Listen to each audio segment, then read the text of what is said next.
India versus Pakistan 1971। आज हम आपको भारत पाकिस्तान के बीच जो वॉर हुई 1971 में उसके बारे में डिटेल बताएंगे। जब भी हम किसी बड़े शासक की बात करते हैं तो हम ये जरूर देखते हैं कि उस शासक ने कितने युद्ध जीते हैं। युद्ध को लेकर हमने देश की ताकत का अनुमान लगाना सीख लिया है। आज दुनिया में जितने भी देश हैं उन्होंने कभी ना कभी किसी युद्ध में हिस्सा लिया है। हर एक देश ने अपने इतिहास में कोई ना कोई जंग हारी है और जीती भी है। बड़े बड़े देश जैसे अमेरिका, फ्रांस, रूस सभी ने जंग लड़ी हैं और हारी भी हैं। जंग को करने के हर देश के अपने कारण हो सकते हैं। जैसे हिटलर का पोलैंड पर हमला, उसके दिल में यहूदियों के लिए छिपी नफरत और अपने आप को दुनिया का सबसे बड़ा ताकतवर इंसान बताने के लिए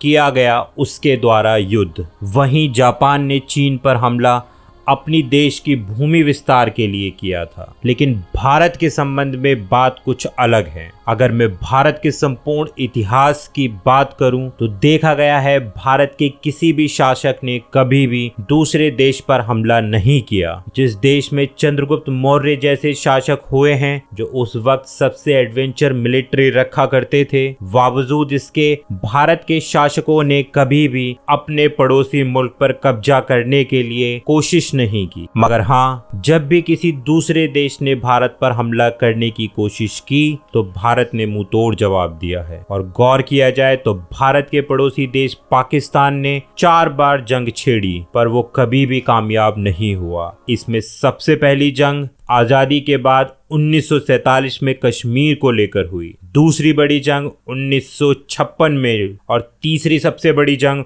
1971 में लड़ी गई। चौथी जंग जो पाकिस्तान के साथ लड़ी गई वो थी 1999 की कारगिल वॉर। इस युद्ध में जहां पाकिस्तान के साथ अमेरिका जैसे ताकतवर देश खड़े थे, वहीं भारत के साथ रूस जैसे मित्र देश खड़ा था। और इस युद्ध ने दुनिया भर में भारत की छवि को पूर्ण रूप से बदल दिया। द्वितीय विश्व युद्ध के बाद शायद ही ऐसा युद्ध हुआ हो जिसमें 1 लाख सैनिकों ने सरेंडर किया हो। आज भी साल 1971 की जंग भारत के लिए विशेष है क्योंकि इसके बाद पूरे एशिया में भारत का दबदबा बढ़ गया था। साथ ही पड़ोसी देश चाइना भी भारत के साथ नरम व्यवहार करने लगा था। पर जानने वाली बात यह है कैसे ये युद्ध हुआ और इसके नतीजे क्या थे। कैसे इतने सीमित बजट के बावजूद भारत ने अमेरिका, ब्रिटेन जैसे देशों को घुटने टेकने पर मजबूर कर दिया। साथ ही इसी युद्ध के बाद भारत पाकिस्तान के संबंध में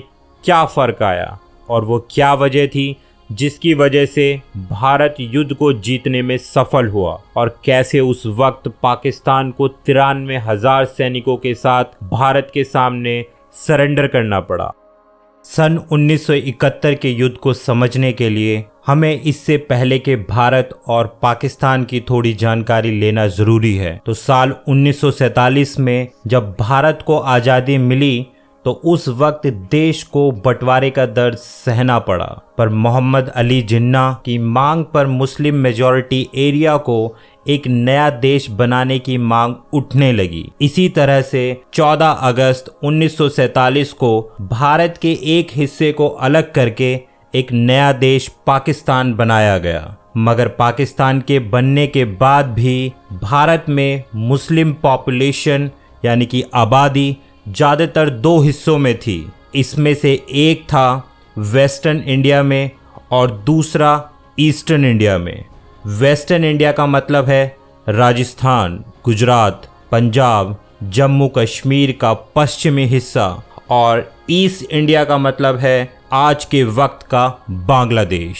उस वक्त जिन्ना अपनी मांग पर इतने अड़े हुए थे, उन्होंने इस बात पर बिल्कुल ध्यान नहीं दिया। अगर किसी देश के 2 हिस्से होते हैं और वो एक दूसरे से ज़मीनी तौर पर जुड़े हुए नहीं हैं तो उन्हें संभालना कितना मुश्किल हो सकता है। और फिर पाकिस्तान अस्तित्व में आया। पाकिस्तान को पहचान मिलने के बाद यह देखा गया कि पश्चिमी पाकिस्तान में वो हिस्सा शामिल था जो आज का पाकिस्तान का हिस्सा है और पूर्वी पाकिस्तान में वो हिस्सा था जो आज का बांग्लादेश है। उस वक्त से पाकिस्तान की राजनीति में पश्चिमी पाकिस्तान ज्यादा बड़ी भूमिका निभाता था और पूर्वी पाकिस्तान को इतनी ज्यादा अहमियत नहीं दी जाती थी। उस वक्त पश्चिमी पाकिस्तान के लोग बांग्लादेश के लोगों को पिछड़ी जाति का कहते थे। उनका मानना था वो लोग सभ्य नहीं हैं। उसी वक्त उर्दू को पाकिस्तान की राष्ट्रीय भाषा बनाने का ऐलान कर दिया गया था, जबकि पूर्व पाकिस्तान में मौजूद बहुत बड़ी आबादी बांग्ला बोलती थी। साथ ही पश्चिमी पाकिस्तान में भी पंजाबी, सिंधी और बलूचिस्तान के लोग अलग अलग भाषाएं बोला करते थे। इसी वजह से पूरे पाकिस्तान में उस वक्त काफी नाराजगी भी देखी जाती थी। साल 1970 में जब पाकिस्तान में लोकसभा चुनाव हुए तो उस चुनाव में पूर्वी पाकिस्तान के शेख मुजीबुर रहमान जीत गए थे, मगर वो बांग्लादेश के थे। इसलिए पश्चिमी पाकिस्तान ने उन्हें प्रधानमंत्री बनने का मौका ही नहीं दिया और यहीं से शुरू हुई बांग्लादेश के आज़ाद होने की लड़ाई। मगर इससे पहले हम पूर्वी और पश्चिमी पाकिस्तान की चर्चा करें, हम यह जानते हैं पाकिस्तान के अलावा भारत में उस वक्त परिस्थितियां कैसी थी। भारत में उस वक्त इंदिरा गांधी प्रधानमंत्री के तौर पर देश को संभाल रही थीं। साथ ही पाकिस्तान के साथ पहले ही 2 जंग हो चुकी थी और चीन के साथ भी भारत तब तक एक जंग लड़ चुका था।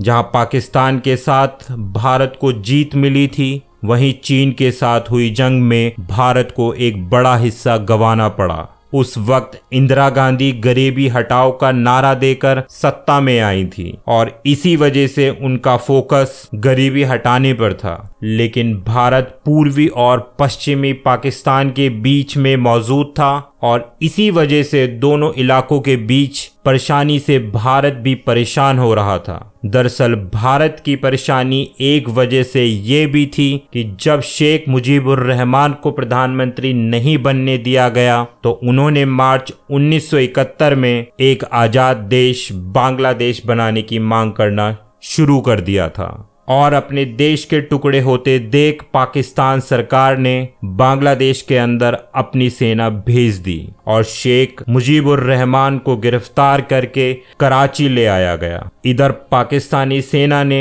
बांग्लादेश में आम आदमी पर खुलेआम अत्याचार करने शुरू कर दिए, जहां हर दिन बांग्लादेशी आम आदमियों को मारा जाने लगा था। आंकड़ों की माने तो करीब 30 लाख आम नागरिकों को उस वक्त पाकिस्तानी सेना ने मार दिया था और इसके साथ ही साथ 4 लाख महिलाओं के साथ बलात्कार भी किया गया।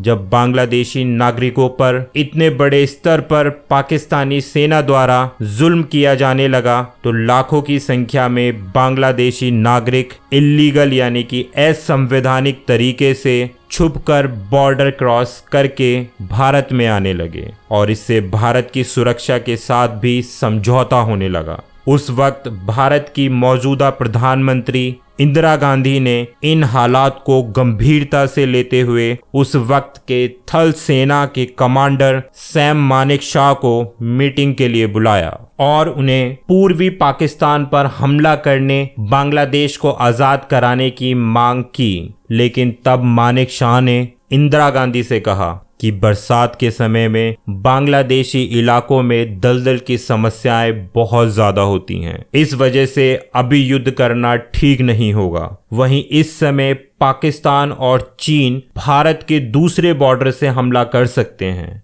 इसलिए सैम मानेकशॉ ने इंदिरा गांधी को दिसंबर तक इंतजार करने का सुझाव दिया, क्योंकि दिसंबर में लद्दाख क्षेत्र में बर्फ बहुत ज्यादा होने के कारण चीन की भारत पर हमला करने की संभावनाएं काफी कम हो जाएंगी। हालांकि इस दौरान भारत ने अपने सैनिकों को इस ऑपरेशन की ट्रेनिंग देना शुरू कर दिया था। साथ ही साथ भारतीय सेना ने मुक्ति वाहिनी को भी पाकिस्तानी सेना के खिलाफ लड़ने के लिए ट्रेनिंग देना शुरू कर दिया था। ये मुक्ति वाहिनी बांग्लादेशी क्रांतिकारियों का एक समूह था जो बांग्लादेश को पाकिस्तान से अलग करना चाहते थे।